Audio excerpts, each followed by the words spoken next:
الحمد لله رب العالمين.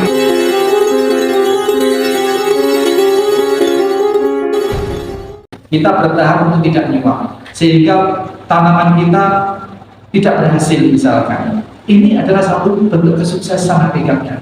Kita bukan gagal panen, kita bukan sebagai orang yang kalah di dalam berusaha, tetapi hakikat yang menang itu adalah yang bertahan di dalam kejujuran, di dalam kebaikan, di dalam kesabaran tadi. Ini prinsip di semua lini kehidupan.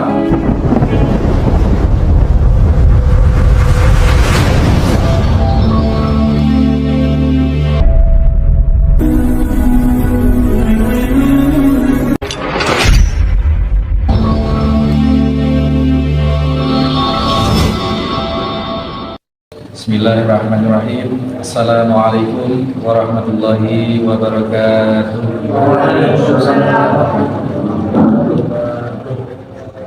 Innal hamdalillah nahmaduhu wa nasta'inuhu wa nastaghfiruh wa na'udzu billahi min shururi anfusina wa min sayyiati a'malina. May yahdihillahu fala mudilla lahu wa may yudlil fala hadiya lahu. Asyhadu an la ilaha illallah wahdahu la syarika lah. Asyhadu anna Muhammadan abduhu wa rasuluhu la nabiyya ba'da. Allahumma shalli wa sallim wa barik ala Muhammadin wa ala alihi wa sahbihi wa mawala. Hadirin hadirat masyarakat muslimin wal muslimat jamaah Masjid Al Muslimun Curah Situ Panji Situbondo rahimani wa rahimakumullah. Petani misalkan atau pedagang yang hasil panennya kurang memuaskan atau impas dari biaya artinya nggak hasil, ini kita bersabar dengan menajatkan doa kepada Allah Subhanahu Wa Taala. Allahumma jurni fi musibati wa akhlif li khairan minha. Ini ya Pak Yanto yang mana yang ternak kemudian ternak dari mati misalkan. Saya pernah pengalaman pribadi, fakta ini belum lama. Saya dulu waktu masih belum dapat tempat untuk pondok dulu, masih di perumahan Masjid sana, perumahan mana? Villa. Itu kita berupaya. Kegiatan sudah ada, santri sudah ada, tapi tempat belum punya. Anak asuh sudah ada. Akhirnya kita ikhtiar. Waktu itu informasi jahe Pak. Jahe itu kalau kita tanam begini. Akhirnya kita berikhtiar.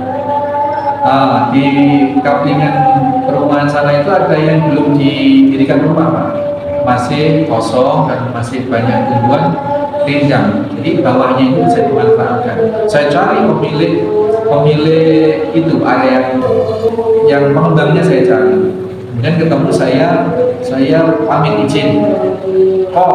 Ternyata Cina. Kalau saya nunut mau nanam jahe di polybag di bawah pohon-pohon di kaplingan yang masih belum dibangun dulu, gimana boleh? Pakai dah, selama belum saya pakai dah. Akhirnya gitu Pak, saya kalkulasi ya, datangkan bibit, terus bikin polybag, bikin media tanam sekian, kalkulasi nanti kalau panen sekian. Ternyata benar, atau Pak bibitnya datang kita tanam ya tentunya dengan biaya. Setelah itu kita siram. Tambah lama itu tidak tambah tumbuh bagus. Tambah lama itu tambah gunting, tambah akhirnya ini.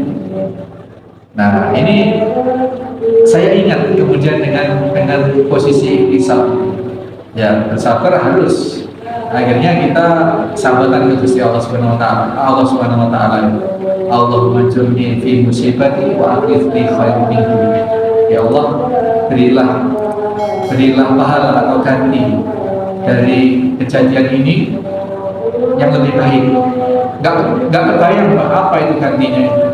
Qadarullah ketika saya dapat tugas khotib Jumat di satu masjid, kemudian di situ saya tahu ada lokasi pembantu. Nah kemudian kesempatan ketemu berikutnya sama Pak Hajinya itu, saya ada dana itu, kalau satu kapling ada dana mau beli, karena ini bangunan harus segera ada, ini anak-anak harus punya pusat kegiatan, harus punya tempat. Akhirnya saya tanggung untuk dibeli. Jawabannya masih nunggu 3 hari.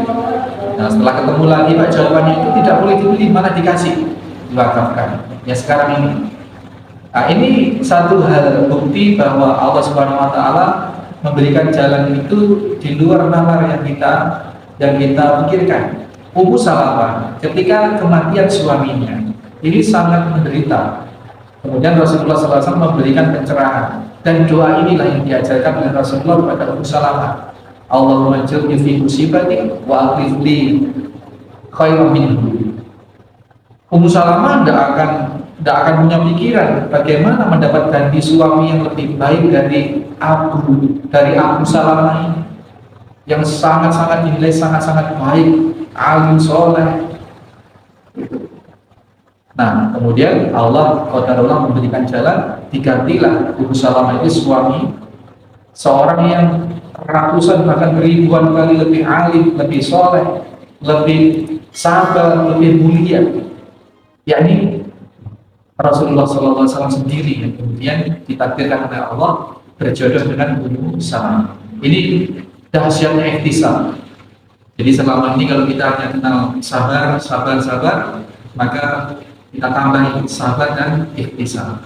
Maka sarannya baginda Nabi kepada Sayyidah Aisyah tadi itu, sabiran muhtasiban, sabar dan bermuhtasab, berikhtisab, sabar dan mengharap pahala dari kesabarannya itu. Ini dahsyat sekali. Karena Allah kok ngarep-ngarep gitu. Kok ngarep-ngarep? Sabar itu ada satu bentuk ibadah. Kok ngarep-ngarep? Apa ngarep-ngarep itu? Mengharap. Kok mengharap balasan? Berarti gak ikhlas. Enggak. Asalkan ikhtisabnya kepada Allah, ya itu yang dituntunkan oleh Nabi, oleh syariat kita. Kalau ada ajaran yang menyatakan bahwa ibadah itu sudah pokoknya ibadah, nggak usah mikir neraka, nggak mikir surga, nggak mikir arep-arep, nggak mikir harap-harap. Ini sebenarnya bagus tapi besarkan.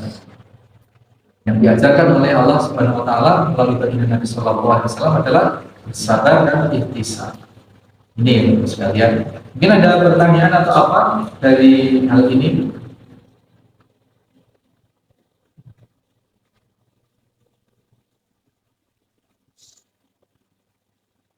Oke, ya, untuk penutup saya sampaikan, ada yang menyatakan begini, ini terkait dengan pilpres. Wong sudah kalah, ya sudah boleh kok bisa terima takdir. Iya, dengan keyakinan bahwasanya Allah sudah menuliskan semuanya. Semua peristiwa ini oleh Allah telah ditulis, Pak. Telah ditulis. Allah Subhanahu Wa Taala telah menulis apa yang akan terjadi 50.000 tahun sebelum bumi seisinya ini diciptakan.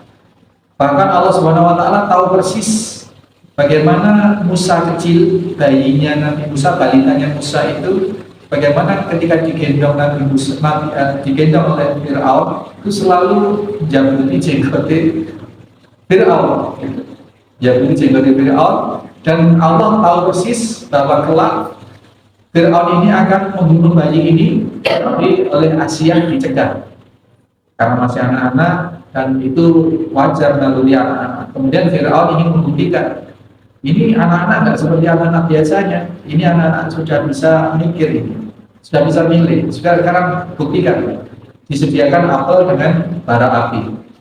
Kalau sampai dia milih apel, berarti dia sudah tahu, sudah bisa memilih, sudah tahu, berarti kesengajaan dia, memang dasar dia Bani Israel, musuhnya Fir'aun.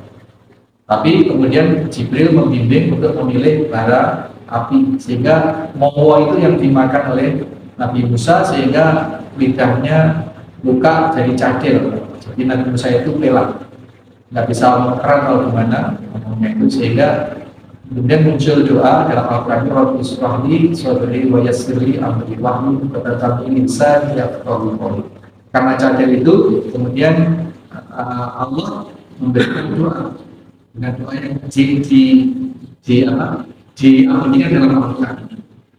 Semua sudah tahu bahwa kelak Fir'aun akan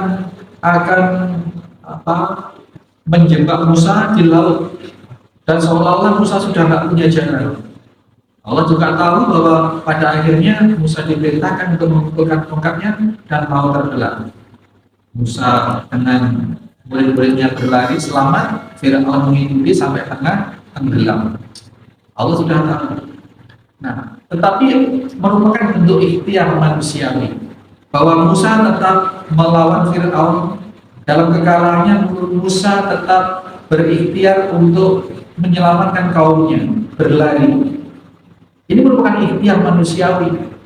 Jadi jangan dianggap, wis Musa, kamu itu memang sudah ditakdirkan, masa nggak percaya takdir bahwa kamu itu kalah dengan Fir'aun.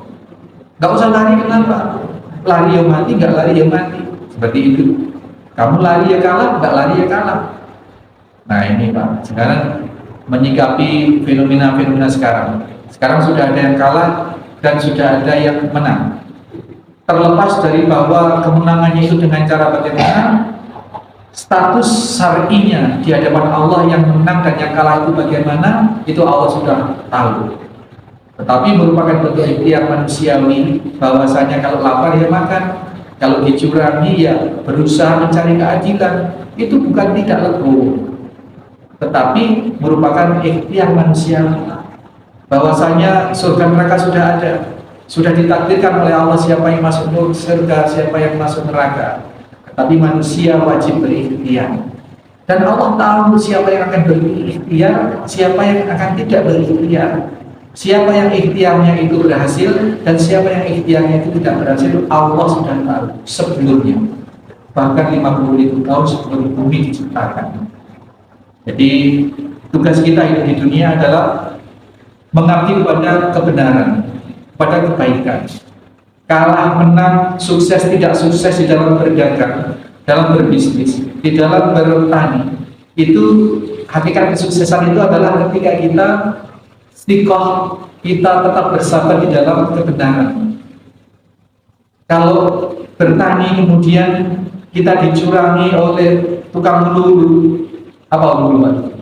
Tukang turap, ini tukang turap. Nggak dikasih air kalau nggak nyuap, kalau nggak nyogok duit misalkan seperti itu. Bahwa kita sudah tahu seperti itu, ya kita bersabar, ya bersabar, usaha beli diesel sendiri, gali sumur sendiri, ya, misalkan seperti itu, atau berusaha melakukan pendekatan, melaporkan ke atasannya turap itu supaya turap ini berlaku adil, misalkan seperti itu. Kalaupun kemudian hasilnya bagaimana, itu sudah merupakan bentuk ikhtiar.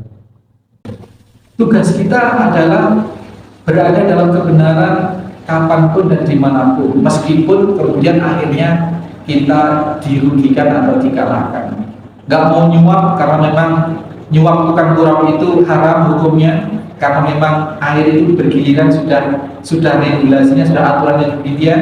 Kemudian kalau kita nyuap, kita minta gilir duluan, akhirnya yang lain dirugikan. Kita bertahan untuk tidak nyuap sehingga tanaman kita tidak berhasil misalkan. Ini adalah satu bentuk kesuksesan hakikatnya. Kita bukan gagal panen, kita bukan sebagai orang yang kalah di dalam berusaha, tetapi hakikat yang menang itu adalah yang bertahan di dalam kejujuran, di dalam kebaikan, di dalam kesabaran tadi. Ini prinsip di semua lini kehidupan. Gak apa-apa untung tidak banyak, asal tidak mengurangi timbangan di dalam berbisnis, di dalam berdagang. Yang dimaksud sukses berbisnis adalah bukan karena keuntungannya banyak, tetapi dengan cara mengurangi timbangan, mengurangi meteran. Tetapi ketika dia berbisnis dengan kejujuran, ini prinsip sekali, ini prinsip.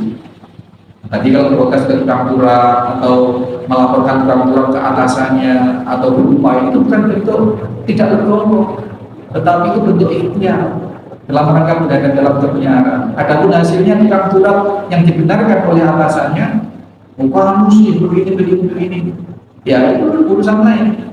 Di hadapan Allah dalam mengabdi kepada kebenaran, kita orang yang menang. Jadi kemenangan, kekalahan tidak diukur dari seberapa dia bisa mencapai sesuatu atau tidak mencapai sesuatu, tapi kapan dia bisa bertahan di dalam kebenaran ini.